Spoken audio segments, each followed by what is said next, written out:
Hi, I'm Sam, your resident fantasy reader. And I'm Morgan, your romance reader, and we welcome you to Just One More Page. Where it's never just one more page. Morgan. I love when the episodes start off this way. I'm ready for a story.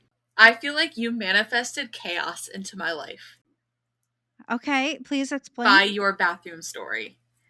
Oh gosh. If you guys don't know, last week I talked about how I went to go to the bathroom at our work. The toilet was unfortunately clogged by someone else, not me. And I turned around to go to the next stall, but unfortunately there is a sensor on the toilet and the toilet flushed and all the caca and poo-poo came out on the floor and I was left there traumatized, scared, and needing a therapist and a lawyer. But anyways, why did I add chaos to your life? Okay, so I had to use the bathroom at work, as one does. So we have like an employee bathroom, but then we also have like public bathrooms. And sometimes like when the employee bathroom is being used, I'll go to one of the public bathrooms. So I was like, oh, I gotta really pee. I drank like 1 million bottles of water that day. And I go in and I look at the toilet and I go, oh, someone used a lot of toilet paper. That's fine. That'll probably flush. I went to the bathroom. I did my thing, washed my hands, flushed the toilet, did whatever. Wait, question. Sam. Wait, question. Yes. Please explain. Okay, so there was like toilet paper, like you could see in like where the drain, like it wouldn't like flush all the way through. So like the water was clear, but like the toilet paper didn't go all the way down. Because for a minute there, Sam, I thought, because I would have flushed it again. Yeah. But I thought you were saying that someone had a bunch of toilet paper on top of the toilet, like No. the toilet. So inside the toilet, where like it drains into with clear water, it was like it looked like a little bit got stuck or whatever. And so I was like, oh, it'll be fine. These toilets are freaking in a hospital. They should be fine. So I like did whatever, did my thing. Went and washed my hands, and I was like, oh god, I didn't flush the toilet. So I took my foot and I flushed it. Like you can take like the lever thing. Yeah. And then I walked away. And then a family member went behind me, but didn't they never saw me walk out. Don't tell me it overfilled. And they're like, hey, it's flooding in there. And I went, oh my god, Sam. Does anybody know that I used it? No, you are sworn to super secrecy and everyone on YouTube. Well, I think everyone now knows. No, I was like, oh, that's good. Like, that's gonna flush. It's gonna be fine. Like, it's not a big. Like, it's gonna be fine. I literally saw this family member walking down the hallway, going, "Where's the bathroom?" And I was like, "Yeah." I'm like, something in my soul went, "Oh, this isn't good." And then he walked out and he goes, "Do you know that toilet is flooding in there?" And apparently, this has been an ongoing plumbing issue. Like that toilet is flooded multiple times. And so I'm like, I'm not saying a fucking word. Oh god. I was like, and you know what? I was having a terrible day, and then that like was the icing and cherry on top, and I was just done with the day. So I was like, I'm not admitting to that. That is not a me thing. You all have fun. I would have flushed it as soon as I walked in. I'm traumatized by something that I feel like most people are traumatized about, and that is snakes in the toilet. Okay. So I have to flush the toilet. If there's toilet paper in there, I'll still flush it. I need to make sure that there's no toilet snakes. The water is clear. Mm-hmm. It doesn't really bother me. If like it clearly someone had just used it and never flushed the toilet, I'll flush it. But like the water was clear. It was like in the drain, and I was like, oh, it just must not have gone down. Like whatever. Yeah. Clearly someone attempted to flush, and I must have added more to the chaos because I flooded that fucking toilet by accident. Oh my gosh, Sam! This is why we don't. We make sure we double flush. We double flush, y'all. We'll never do that again. And then to like add chaos to chaos, my son came out and he handed me a whole roll of like the cardboard part of the toilet paper, and I went, where's the rest of it? And luckily he did not attempt to flush the toilet. Oh my god. So I got to redeem myself by fixing my own, but I was like, you gotta be kidding me here, man. That is some bad luck. I had other things I wanted to bring up to you, but I completely forgot what they are. So in the middle of our podcast episode, I might be like, hold on a minute. I remember what I was going to tell you. Wait, commercial break. Hold on a minute. What did I want to tell you? I don't remember. Did I write it down in my note? No, I did not. Anyways, I guess we'll figure it out eventually. Yeah, it'll come to you, or it'll happen off camera when you're like, oh, I remember. Well, let's talk about the book we're going to be discussing today. We read a novel by Lora Beth Johnson called Hell to Pay. This is a young adult fantasy novel that follows Elle Fields, who comes from a long line of thieves who specialize. Oh my God, I remember what I was going to tell you. You remembered. Sorry, side note. Sam. Yes. I remember what I was going to tell you. Okay. So, I am reading a book by the one and only Megan Quinn, and called Rules. I think it's called Rules for the Summer. Anyways, I found something out that people do, and I'm interested. I'm not interested in doing it, but I'm wondering how one becomes a person that's into this type of hobby. So in the story, her aunt is a show horse person. Do you know what show horse are? Do you know what it is? Yeah, like they show horses, like the horse shows. Yeah. Like you hop around. Like I almost did show horses when I was younger because like you jump. No, thingies. Sam. This is not what it was. No, Sam. What is it? No, Sam. Is it those weird people? Sorry, like not judging, but is it those weird people who like run around with the horse on the stick and like pretend gallop? Is that what it is? Because I've seen TikToks of those people. You are correct. I think that's called. I think. Wait. What is it actually called? It's called hobby horsing. Oh, yeah, I know exactly what that is, and I just like. I did not realize this was a real thing. I'm concerned for their mental health, honestly. So I looked it up, and I am very confused. They gallop so well. I'm so curious. How do one person say, look at a stick with a horse head, like a not a real horse, but obviously like a cushion horse head. Yeah, like the toy. I am gonna be doing this in front of a crowd of people that act like a horse. But anyways, that's what I remember I wanted to tell you. Okay, back to what we're going to be discussing today. Anyway, after that brief pause. I knew I was like, there was something I wanted to bring up. Now I remember what it was. So we are once again going to be reading Hell to Pay by Lora Beth Johnson, which is a young adult fantasy novel that follows Elle Fields, who comes from a long line of thieves who specialize in breaking into the afterlife to steal secrets and magic from the dead. But when her parents disappear and her older brother suddenly dies, Elle is left adrift without even a crew to depend on, until a mysterious stranger offers her a job she can't turn down. Steal a soul from the afterlife. If Elle can get it done, then it could be the key to restoring the life she lost. The only problem is getting her crew back together, and the fact that the job is impossible. But Elle is confident she's able to work it all out in the end. After all, how hard could it be to raise the dead? Before we start our review, we do want to say a quick thank you to NetGalley and JP Puntum's Son Publishing Company for access to the digital arc of this novel for an honest review. So, Sam. Yes. What did you think about the concept of the book? Did you like it? What was your rating? Was it what you expected it to be? I really enjoyed this book. Ocean's 11, but make it young adult and like everyone's going to hell basically. I had a good time with it. It was a lot of fun. I feel like Elle, I love her personality. I love the writing was a little more like her just kind of talking to us, and like the little like side rants and side comments that she'd have the whole time. They kept calling it a book and people kept yelling at everybody being like, it's a codex. I mean, I rated it 4 stars. I had a fun time. I feel like it was very enjoyable. I feel like the characters were fun. I was really concerned when we were getting toward the end of the book that this was not going to be a standalone, and I'm glad it's a standalone. Like, I feel like it like had a good like cutoff, but we were getting toward the end and I was getting very concerned that we were going to get a book 2, and I was like, oh my god, no. I'm like, I went into this expecting it to be a one and done book. I enjoyed how they described hell. It was a very interesting concept. The magic system wasn't super complicated. It wasn't hard to understand what was kind of going on. I wish we saw more of the hell people. Is what it is. Like we only get to like hang out with a couple of the characters, but that's fine. I feel like some of the twists in there, like once they were revealed, I was like, oh, that makes sense. Yeah. Like I don't feel like anything was like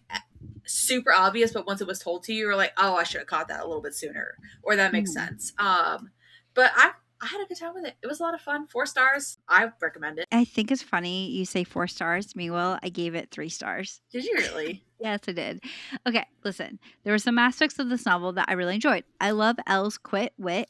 that she has. She's very sarcastic, very funny. I love her dialogue. There is found family in this novel with her crew. And of course, once again, I love Greek mythology. I love Greek mythology and Arthurian legend. And so I was really excited that it was woven throughout the story in a modern tell. Like, kind of like how Abigail Owen's story is, the Games God plays, where it's like a modern retelling of not Greek mythology, like tale, but more so like it's a part of the world of a modern times. And also, I really like the fact that it was a group of misfits kind of coming together, go after a common goal. Yeah. However, if you're looking for a story with a little bit more girth, no, not girth. Okay. Substance. Okay. If you're looking for a story a little bit more Morgan's substance, been reading way too many spicy books. I have. How did you know? I can't help myself. Anyways, this may not be the one for you. One thing that really stood out to me was the narrator style. It reminded me a lot of this novel we read for our Bookmas series last year called Everyone This Christmas Has a Secret by Benjamin Stevenson, which kind of breaks the fourth wall by telling readers what is happening behind the scenes, and it's kind of like a villain being like, well, you see, this is my plan after all. Meanwhile, the hero hears it and then destroys their plans, because why would you tell your plans before you even do it? I'm sure that there are going to be readers who enjoy the sarcastic, self-aware style of the storytelling where Elle essentially turns to the audience and it's like, well, this is what I'm doing, and explains exactly like how the plan's going up bar. And unfortunately for me, it just didn't work for me. I wanted to experience scenes where the characters play things out, where it goes up to smoke and there's like tension of being like, how do we figure this out? I wanted to watch their scheming coming together. Instead, we were being told after the fact that everything had been part of the plan after all. And I understand the writer was likely trying to make certain reveals feel bigger by surprising the readers with the information that had been hidden from us that Elle didn't know. But because the storyline devices used multiple times where she's like, actually, this is about my plan anyways, it felt very repetitive for me. And it also weakened the suspense of the story rather than building tension. The story often skipped over moments that could have been more impactful, of like such planning things or her coming to realization, or like even the scenes with her and her brother. I know this is a young adult novel, but I read plenty of YA novels that successfully builds suspense without relying on the constant of this was the plan all along reveal. I also did enjoy the setting of this book. Like I said, I really do like Greek mythology, and I like the fact that it existed in a modern world. But I really wish that we were able to kind of have more scenes with different gods or titans and stuff like that, and having more different characters play out, and that would have been interesting. However, although I really like that aspect of the book, I felt very conflicted because Elle is very much a part of this world. She has been a part of this world. So we're just being explained constantly what's happening, and this is why this is, and I would have loved it more if Elle maybe was coming in as an outsider and not really knowing how the world works. She's able to discover the world as we are. Meanwhile, we're just basically being told this is how it is. And that's like the one thing with the book that I didn't like, is that I feel like we're constantly being told what things are rather than being shown. I also wanted more found family. As someone who loves found family, the novel tells us how each character is connected to Elle and what the roles are, but we don't spend enough time seeing the relationships develop on page. And since found family is one of my favorite tropes, I was hoping for more like heartfelt interactions between the crew. And ultimately, I felt the novel undelivered in that area. That being said, I will say one of my favorite parts of this novel is Ezra. I absolutely love him. He's one of my favorite characters. I cannot wait to talk to him in the spoiler section. But overall, it was a unique premise, lovable characters, and plenty of funny moments with Elle and her monologue. However, I wanted more death. I wanted more found family. I wanted more mystery. And I wanted just, I guess, I don't know, more Greek mythology-ness. And also on top of that, things just happened way too fast. I mean, not fast. Things just fell into place too easily, I felt like, also. But because of that, I rated this novel 3 stars out of 5. Here's what we're reading today. Okay, so I am currently reading Because I Killed Him. Ooh. By Edith Birdie. This is a world where basically there's nobody like wants for anything. Like everyone's rich, everyone like has money, and like there's nobody who's like super poor, but there's still a class system in here. And basically, instead of people like have to create alliances and everything to keep themselves alive, and as people break laws or something happens to them, like certain things will become illegal. So basically, our main character here, she accidentally kills somebody, and so to remedy the killing, they basically make the guy disappear, like he never existed, so his family won't end up in ruins, but they make it illegal for her to defend herself. Her dad, who is like a politician, ends up going up against like these like stronger, like higher society politicians, and the society decides that that's not okay, so they start trying to go after her, and essentially she can't defend herself because it is illegal for her to defend herself. And it's just like how this whole world is kind of crazy. This book I've heard amazing things about. It's rated very highly on Goodreads and just overall like in the book world. So I just started. I'm a couple chapters in, and I'm very intrigued to see where this story goes. Fun. Okay, you ready for what I'm currently reading? Also, can we have let's see the back of your Kindle? Let's see those stickers, Sam. Beautiful. Oh, I like your raccoon. Beautiful. I love your raccoon. I would grab my Kindle, but my Kindle's all the way over there, and I'm too lazy to grab it. Those are beautiful. That's the Kindle tour. Kindle tour. Okay. So I am currently listening to an audiobook that I got from Libby. And which, by the way, if you guys don't know what Libby is a database of books that have audiobooks, ebooks, cookbooks, magazines that you can have access with your library card. If you have a library card, get Libby. Honestly, it's fantastic. It has tons of books on it, and why not get it? It's free.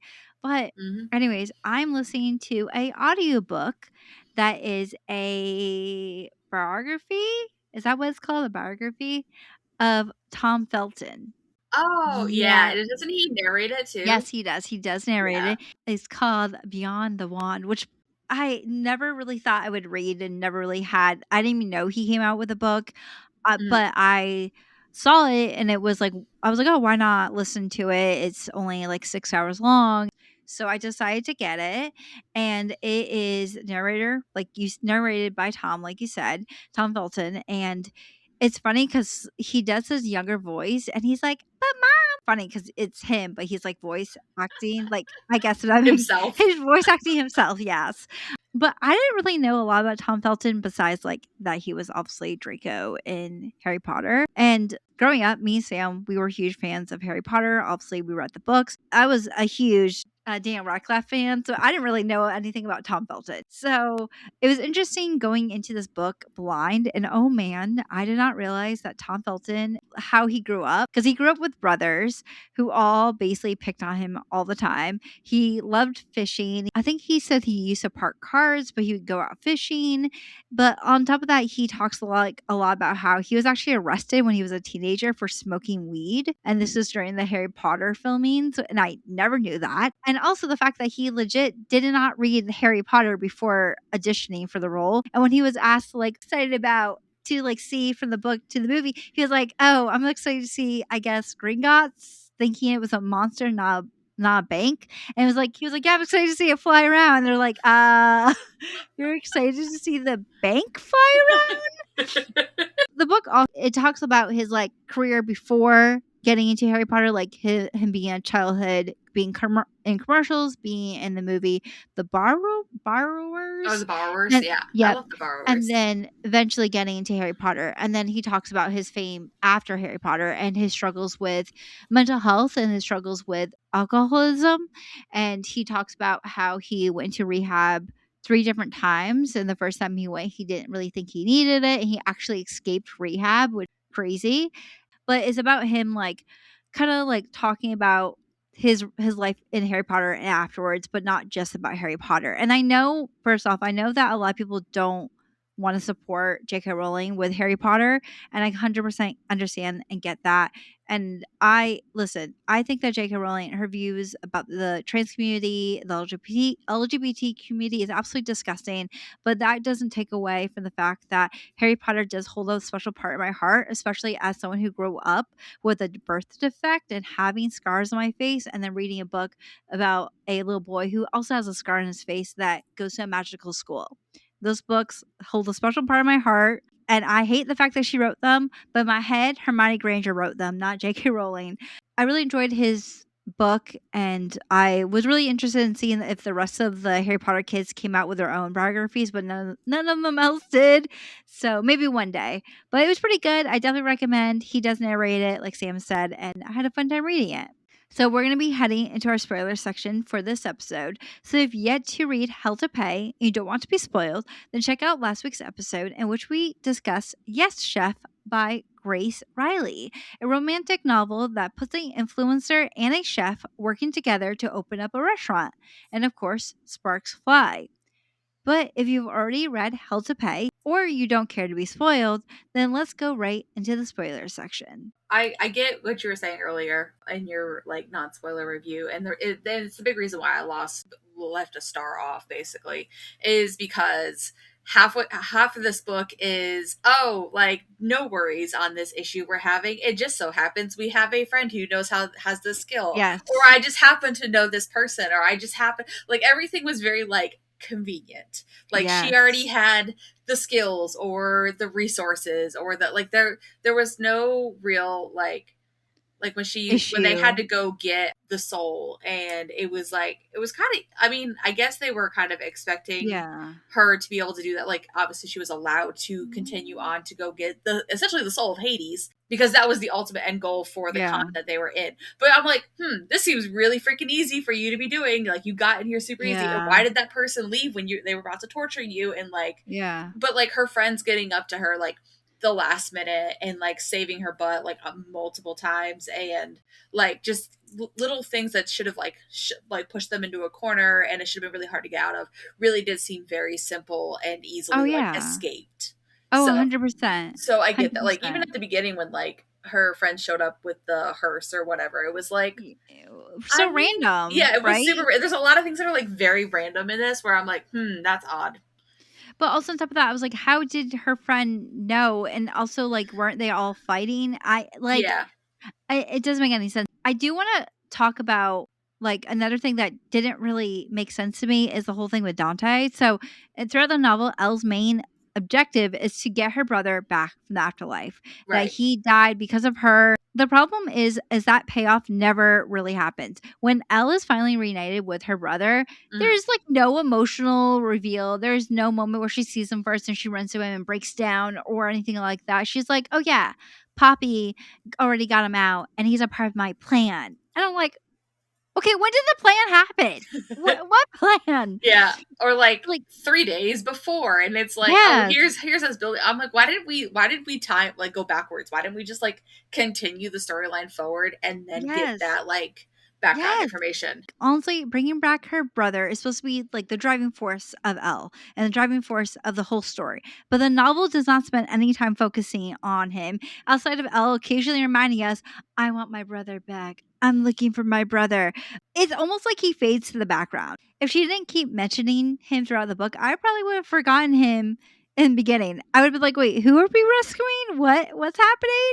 But I don't know. I understand that that's supposed to be the heart of the novel, the fact that she's trying to find her brother, but it really was not a big payoff, and unfortunately it wasn't doing it for me. The other thing too is like she's very good at like leaving details out, like obviously like as the narrator we have details left out like the whole time, and then she reminds us later, but like even to her crew, what she's doing, why they're doing this is like a super dangerous mission, and she's just like, they'll forgive me, it's okay, even though like we're literally going into hell and we're going into Tartarus and we're going to be stealing these souls, and this is super difficult and nobody's been able to do this magic ever, but like we're gonna get them on board. And like when she was like, yeah, you guys wouldn't have done this if I had told you, it's like correct, because it's stupid.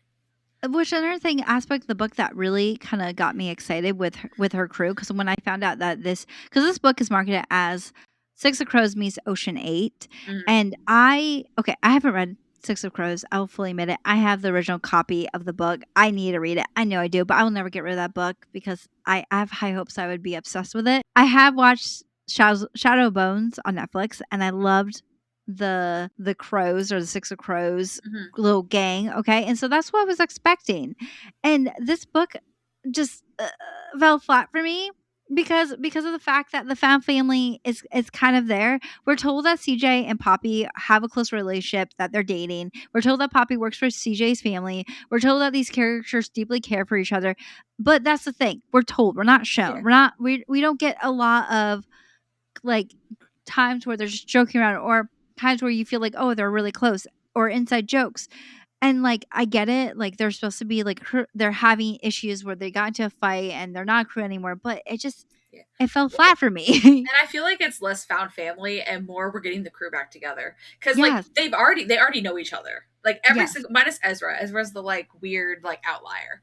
But every single one of them through Dante has which, okay, can I just say all the Dante rules were kind of annoying.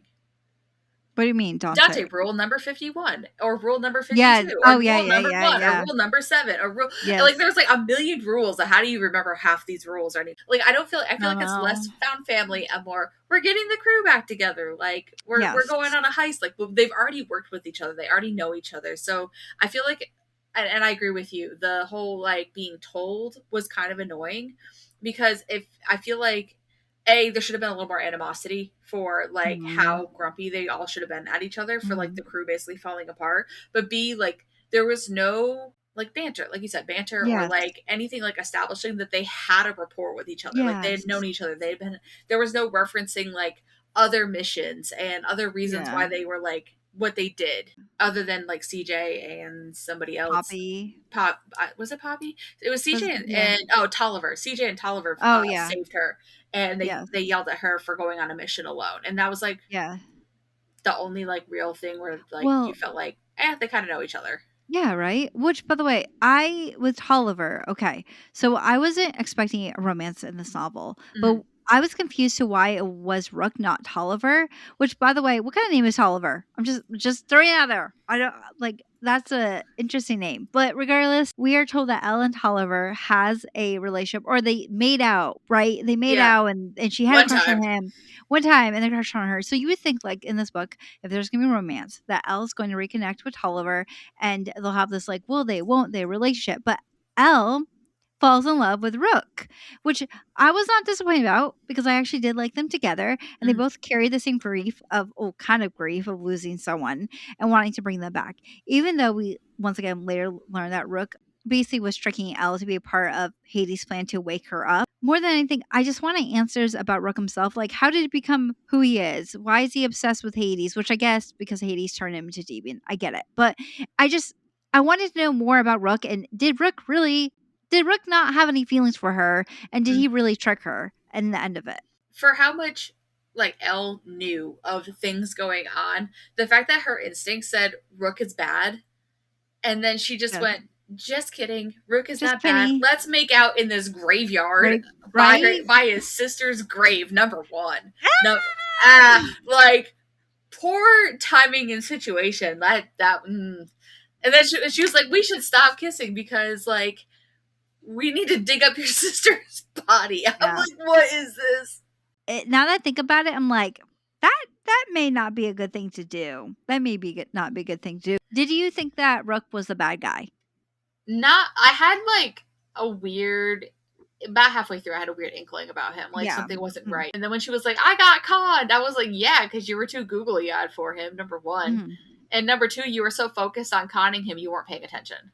Which, by the way, can I just say right now, I think that Rook's character would have been so much more interesting if he had issues with deciding whether or not to protect Elle or be loyal to Hades and having that conflict, which like after they defeat Hades, Rook is let go. Yeah. Which I don't understand, Sam. they're like, you can go home, it's fine. And then Elle, okay, let's talk about Elle being a demon. Like, she becomes a demon because when she comes back to life as a human, she becomes a demon because demons are basically people who come back to life, and they're hellhounds in the afterlife, but demons in the real life. And so she becomes a demon, and her friends encourage her to talk to Rook, which I'm like, what kind of friends are you? Like, why would you get her to talk to her toxic ex who tried to kill her? But you know what? Your friend group's your business. But she basically responds with like, maybe I will, maybe I won't, and then turns her attention to the spell book. Felt like the story was setting up for another book, which there isn't. I already looked it up. And it just feels like the standalone, like the ending more disappointing because it just felt like I don't like open endings. Also, like if we're gonna make Rook the bad guy, either have something bad happen to him or have the final words and be like, I don't want anything to do with you. Don't be like, maybe I'll talk to him again. Very wishy-washy. Almost destroy the people make world. mistakes. It's okay. It's okay. I made a mistake and accidentally flushed a toilet. Oh, I didn't flush the toilet, but you did, Sam, and overfilled the toilet. That's a mistake. A mistake is not taking over the world and setting everything on fire. It's fine. This is why it's YA. You know, it's not supposed to be like. I mean, obviously I've read YA that's made me cry, and I've read YA that's like super deep and stuff like that. But this is very surface level YA. Yeah, the last thing I do want to talk about with this novel, real quick, before we end this episode, is the Greek mythology part of it. Because I was really excited about it. Like, I love Greek mythology, and there's not a lot in it. Like, yes, we learn about Tartarus, we learn about the underworld, we learn about Hades, and how people inherit their powers after traveling to the underworld. But my problem is I wanted the mythology to be more woven into the story. And I kept waiting for the novel to take inspiration from some classic Greek myths. Like, for example, I thought Elle's journey to the underworld was to save her brother was going to kind of parallel the myth of Orpheus and Eurydice. Yes, Eurydice, where he travels back to underworld to get his wife, and then they have to go back up, and he can't look behind her, and of course he looks behind at her and she disappears. And so I thought that was going to happen, but obviously it didn't. And also I looked up each character's names to see if they were inspired by Greek mythology, especially Tolliver. Nope, none of them are Greek. Okay, and I get it, it's once again YA, but YA can be so well written. It can be so, there could be clues, there could be context clues for certain things and how things are tied together, but I don't know, it felt disappointing in some ways. It just felt like the Greek mythology was used as a backdrop rather than a plot to the storyline, and for that, I felt a little bit let down about it. Yeah, but, no, for sure. I still stick with my 4 stars. I had fun with it, and sometimes like my ratings a lot of times are like less about storyline and more like vibes, and like I vibed with this story. I had a good time. I felt like I loved Elle's snarkiness. I loved the whole like breaking the fourth wall. Were a lot of things convenient? Yes. There was way too much that was just kind of handed to her or handed to us. I mean, God, they got caught up in an attic with a demon, and like they all survived. I'm like, someone's got to die. Like the demon died, but like you know, I mean, I had fun. I'm here for the vibes. I say 4 stars, and I really enjoyed this. I say 3 stars, but I will say I do like the fact that she kept being like, I'm here. Greg told me to come here. I did like that Greg. part. And I thought it was funny. They're like, there's always a Greg. Yeah, and then Greg was the demon that she killed, and they're like, he killed Greg. And she's like, see, I tell you, there's always a Greg. Here's the thing. I barely know any Gregs, so I guess there's not. I know too many Gregs. I know no Gregs. So I know a lot of Gregs, and I know a lot of Johns. I say this tomorrow, or I say this today, and tomorrow I'm going to run into a Greg. But anyways, let's talk about the book we're going to be discussing next week. So next week, we're going to be reading is Sea of Charms by Sarah Beth Durst. This is a cozy fantasy romance about finding your family, your place in the world, and yourself. Marin has always belonged to the Great Blue Sea, but after the man she loves betray her family, she leaves everything behind to captain her own supply boat, delivering goods between islands with only her sea serpent Harry and the sailor crab Reed for company. When she discovers a revolution unfolding on Crescent Island, she agrees to help the composer named Dax escape. The rescue mission soon turns into a fake dating arrangement for an upcoming harvest festival, but as they spend more time together, Marin begins to wonder if she isn't the one doing the saving after all. If you guys did like this episode and would like to support us, please remember to rate us anywhere you can rate us because it'll help push our podcast out there for other people to find us. Also, remember to check out our YouTube video. Also remember to check out our YouTube channel where we post the full videos of these episodes. Definitely go check that out at Just Warren page.